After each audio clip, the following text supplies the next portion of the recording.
आकाश अर्जुन गायकवाड वय 30 वर्षे, राहणार घर नंबर 30, विमुक्त भटके झोपडपट्टी, वांगी रोड, लिंबेवाडी, सोलापूर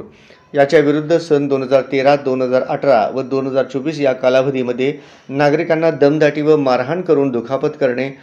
घरफोडी करणे यासारखे गुन्हे दाखल असल्याने त्याच्या विरुद्ध सलगर वस्ती पोलीस ठाण्याकडून महाराष्ट्र पोलीस अधिनियम 1951 कलम 56(1) अ ब अन्वयचा तडीपार प्रस्ताव पोलीस उपायुक्त परिमंडळ सोलापूर शहर यांना सादर करण्यात आला होता। सदर प्रस्तावाच्या अनुषंगाने विजय कबाडे, पोलीस उपायुक्त परिमंडळ सोलापूर शहर यांनी कार्यवाही करून त्यांच्याकडील तडीपार आदेश क्रमांक 15/2025 दिनांक 2 जानेवारी 2025 अन्वये इसम नामे आकाश अर्जुन गायकवाड वय 30 वर्षे, राहणार विमुक्त भटका झोपडपट्टी, वांगी रोड, लिंबेवाडी, सोलापूर या सोलापूर व धाराशिव जिल्हा येथून 2 वर्षाकरिता तडीपार केले आहे। त्यास तडीपार केल्यानंतर बारामती, पुणे येथे सोडण्यात आले आहे, अशी माहिती सोलापूर पोलीस मुख्यालयातून देण्यात आली आहे।